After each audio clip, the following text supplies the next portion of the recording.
Peter Dutton today announced the last kid has left Nauru, which everyone would support.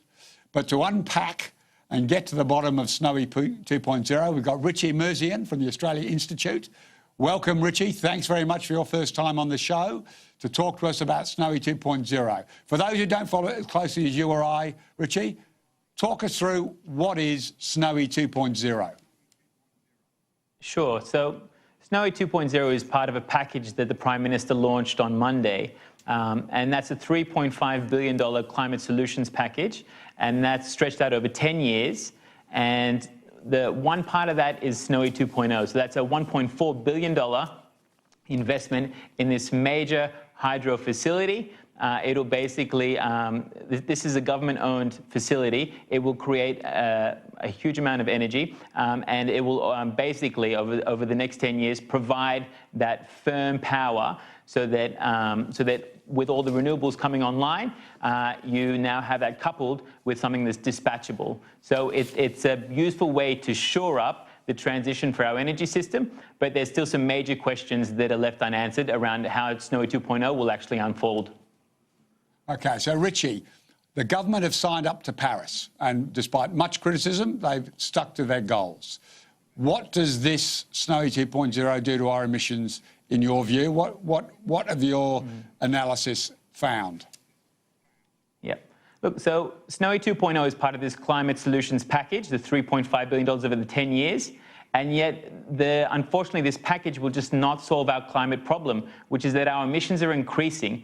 And just today, the Department of Environment released its quarterly data that shows that once again, our emissions have gone up by about 1% over the last year. And this is something that's been continuing for the last 4 years. In fact, ever since we got rid of the carbon price and replaced it with direct action, our emissions have been going up. And yet, Prime Minister Morrison brought in a weaker version of direct action. And that consists of this money for Snowy 2.0. $2 billion for an emissions reduction fund, so a top-up to this emissions reduction fund. Now, this fund pays polluters to reduce emissions.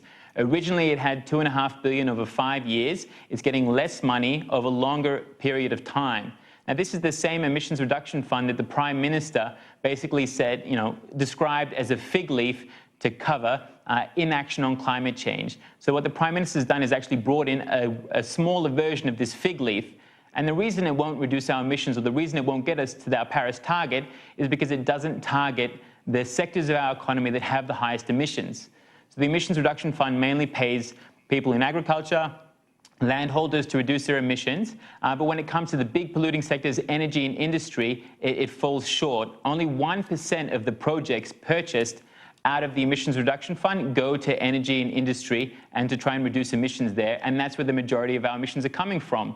So we have a direct action version light. It won't help us meet our Paris Agreement target. And so the real question being asked is this a legitimate climate package, or is this just a quick political fix?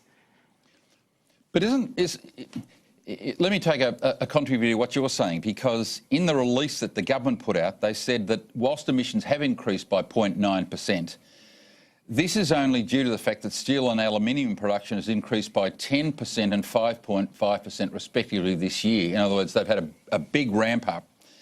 And that overall, emissions per capita and the emissions intensity of the economy were at their lowest levels in 29 years. So, isn't this a situation... We're comparing apples and oranges? Well, I think we are comparing apples and apples. You don't want to take a one-off figure, don't you? Don't you actually want to say, a bit like polls, don't you want to say, what is the long-term trend here? And isn't the long-term trend that emissions are, reducing relative to their 2005 levels? The short answer is no, they're not, because our Paris Agreement target is in absolute emissions. They're the national emissions that we're responsible for. They're not in per capita, they're not in emissions intensity, and so our absolute emissions are going up. It's easy to use the per capita number because our population is growing, and that's really the main contributor to why our per capita emissions are going down, because our population is increasing so fast. But when it comes to actually cutting emissions properly, the government's not doing it. And so it really doesn't, it really is apples and oranges to try and use the per capita line when the absolute emissions are going up. And Minister Price was asked about this on ABC Radio on multiple occasions as to whether this climate package will actually reduce our absolute emissions. And she couldn't say, yes, it would reduce our emissions, because it won't. And that's the real pickle that we're in. Now, Labor have accused the government of a pea and thimble trick in terms of their claim it will meet our targets. They're talking about using credits that have been earned in the first decade under Kyoto. Could you explain that issue to us? Yeah. So, yes, I can. So the Kyoto Protocol was sort of the first climate agreement to reduce emissions. And under that, Australia had a target of 108%. So we could actually increase our emissions by 8% under the first period. And then under the second period, reduce our emissions by 5% by 2020. And the reason that we were able to meet those targets and then likely beat them when the next period finishes in 2020 is really because Australia gamed this system. Australia negotiated to manage to get rules built into the Kyoto Protocol that would allow it to meet that target very easily and then bank a lot of credit that it could then use going forward. And unfortunately, that means that we won't actually be meeting our Paris Agreement target by reducing emissions. We'll be relying on these dodgy credits that we got through accounting tricks from 10 years ago. The way I think about it, basically, is imagine that you're at the pub with your mates and it's happy hour. You've bought a couple of rounds, and now happy hour is over. All your mates have to buy the next rounds, and they're twice the price. Now, sure, you can get away with doing that, but it's not fair to your mates, and they certainly won't be happy with it. And that's the situation we're at now.